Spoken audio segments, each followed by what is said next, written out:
Greetings, everybody. Jason Lee Jones here. Marcus Salz. We're in his beautiful studio, TheArk, and we're kind of excited. We haven't. It's been several years since we put out new, fresh music. Yeah, and for many reasons. We're about to get ready on July 21st with the first one. The first one, partnering with Ani Music and all the online platforms, Spotify, YouTube, Deezer, iTunes, all of them. Too many to count. Yeah, too many to count. And the first release is going to be a song called August Dwelling. Yeah. In 2018, my family and I found out, many of you know, and some of you may not, that I had stage 4B throat cancer. From what I understand, there's no stage 5, so there's no stage 5. Yeah, so it was pretty intense. Basically, I was, given a death sentence, but by the miracle of Jesus, by so many of our friends all over the world standing with us and praying, we have overcome. I'm now cancer free. My body is still healing, but I'm totally cancer free. And the reason I bring this up is because this song became like life to me. When they told me, cancel your schedule, cancel everything, you're going to have 35 radiation treatments and 6 intense chemo treatments. That's their language, intense, and it was. Marcus, the lady that gave me the chemo had to put on 2 hazmat suits. Yeah, I remember. Yeah, put the stick in my arm and then 35 radiation treatments, but God just kept telling me, Psalms 46:10. He just kept saying, I could even hear him say my name, Jason.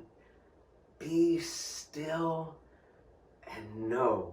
Be still and know. He just kept telling me, he didn't give me cancer, but through it, he kept reminding me, I'm going to teach you a realm of stillness you've never known, a realm of abiding in the presence that we had never known. And my spiritual father, Dan Duke, and Marty Duke, she's my spiritual mom, and then also Mama Heidi Baker, they would call me every week. And Heidi would call me every week, and she'd read Psalm 91 from the Passion Translation, When you're seated in the shadow of Shaddai, you are covered in the strength of the God Most High. And that just began to just resonate, in me. I remember you coming over, and I would just play that chorus, and all I would sing was, I will abide inside Shaddai. It became my, this hiding place, the atmosphere of heaven, when you're seated in the shadow of Shaddai. And then it goes on, Psalm 91:14. I love this. This was a promise that God gave me. For here's what the Lord has spoken to me. Because you have delighted in me as my great lover, I will greatly protect you. I will set you in a high place, safe and secure before my face. So that's where the lyrics came from. I'm leaning into holy, obsessed with you to fill me with celestial sounds around me. I just went to this place, my wife and I and my kids, of radical abiding. I would lay on the couch and just worship. I'd sit at the piano. No exaggeration, coughing up blood and tumor. And I would sing this. I would just keep singing. I just wanted to keep singing that sound of heaven, that promise from God. And August means imminent. It means hallowed. It means brilliant. So when we're saying August dwelling, we're saying the very imminent brightness, radiance of His glory. And that's kind of how we began the journey. And the music the first sketches of the piano parts, I mean, it reflects very much that where you were coming from, because even though it was like a place of like suffering, like there's a hope on the melodies. Yeah. And you can feel it. I remember the first time I came over, and I heard it, like that was a joy, an upbeat, like hopeful feeling in the midst of everything that I remember it stuck to me, like, and I thought like this, we need to keep that. Yeah, I remember you saying that feeling of upbeat. Yeah. We need to try to enhance that. Because it's part of the lyrics, and it's part of, like, you know, the I will abide, and that's, you know, in the mix of all that, you were singing hope. Wow. And the melody and the rhythm kind of, even though it was in the beginning sketches like just the piano, but you could feel it that it was there, like the hopeful and upbeat and kind of like fighting for it, and like kind of feel. So I remember feeling that, and I remember thinking, we got to find a way to keep that and not change that vibe. Okay. Yeah. So that was a really cool thing. And it was so personal and so tender. I sat on it for a long time. You know, it's just something I would share with people close to me, and I would just sing. I would just keep singing it. Literally in the radiation machine. That's why it even says, this is, I mean, it says it in the lyric, this is madness, really. Because I felt like a madman. I would lay in the radiation machine, and I would quote Isaiah 60, verse 5, we look to you and we're radiant. Again, it's all about your posture. It's all about abiding and being still. And I would even say, like, they're blasting me with radiation, but Jesus, you're the radiance. Like, you surround me, this august dwelling, this, you know, you're my confidence. You're the God who is with us. You're Emmanuel.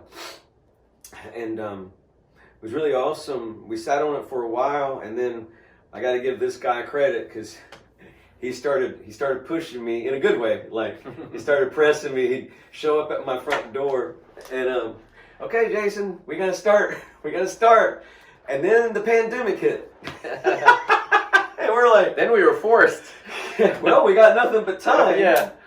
You know, but you remember, like, you would just start coming. I remember. I mean, after, how long have we been together again? Well, we've been together almost 50, if not more, 15 years at least. 15 years. So we know each other like hand in glove, man. After 15 years walking together, you can take some liberties. So I just felt in my spirit that it was time to move. It was time to, like, start. And I knew you had stuff, because I knew you had written things during that time. Right. During the time that, you know, we were going through the chemo and everything with you, and like, and I knew that. So it just felt like it was time to do it. So I started gently pushing. Like, you know, like every time you would mention something from the past, and like I would always kind of like try intentionally reverse and be like, no, but let's do something new. Let's get that. Yeah. It's because for a new sound. Because I knew there was like some gold there that we needed to get it out. Right. And I didn't want you or me or us, like, I didn't want us to get comfortable and not push and not find that gold, because we were, you know, comfortable with what we had. Right. So I started pushing and going to your house, like, you know, when, you know, we lived a couple blocks from here. So we started listening to the songs and sketching, and you came over. We started crafting the chords. You had the chords already written down. You wrote down what you had, and then we started, like, just enhancing stuff and changing some things, and we had a verse, and we had the chorus, and there's several phrases in there that I would just sing, but actually we would have thought would have been different songs, but once we got it all together, we're like, okay, these melodies go together.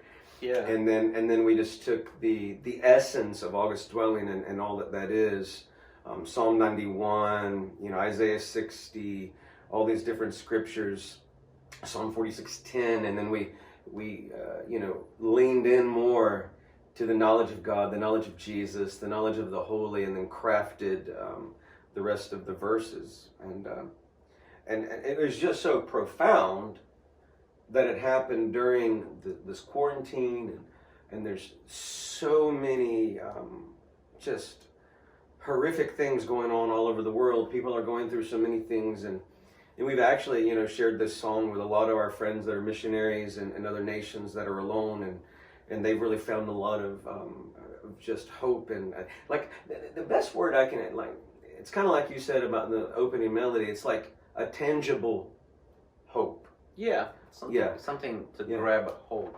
You can grab a hold to.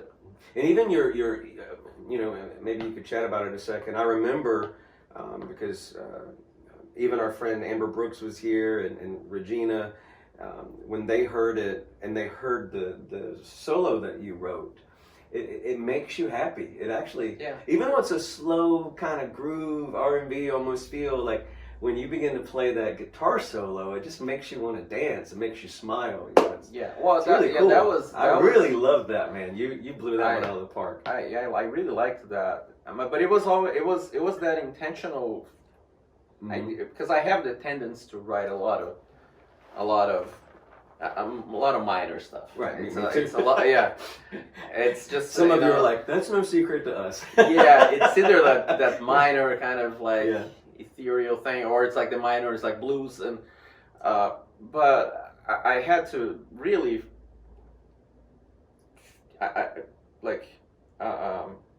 control myself and put myself in that intentional frame of mind of like, I want to keep the vibe of the song. Like, so when I started doing the acoustics, like the just the rhythm of it, the idea was to enhance the piano playing and give rhythm to it, like give that rhythm. So then when you come to the instrumental part, I said I can now move away from that. Right. So it has to be something with that same kind of vibe, that same hopeful, kind of joyful, like it had to be something like that. So I gave it some thought and put it together, something that I thought it was going to fit. And I think it did. And it's you mentioned this, like a lot of our songs are more minor and those things, and a lot of you are used to our big epic anthem songs or the big arrangements, and we just really embraced just softness with this, stillness. The next 3 songs that you'll see that'll come out, we've done them acoustic and with just piano, and we did that on purpose because that's how they were written in this last season. Because at least for me, I would just sit at my piano, and so we wanted to embrace, and just kind of release these as acoustic, even songwriter versions, to kind of give you the stories behind the songs so that you can, you can join with us and sing these all over the world. So, but man, that'll be a fun thing. Yeah, that'll be a fun. It's fun to do something different. Like yeah, and with the quarantine, we didn't have that much. We didn't have that much choice. But then we were like, okay, Jesus, let's embrace it. Yeah, we see what you're doing here, and we're going to lean into it. So, hope you guys enjoy it. Please help us out if you see this. And July 21st, we're coming back. August Dwelling. Yeah, and there's other things coming too. Some of you guys, some of you are going to be very, very happy. But we love you guys. We thank you for walking with me again.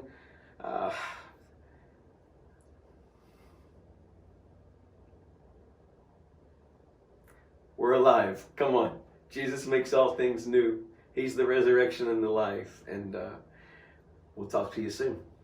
Ciao.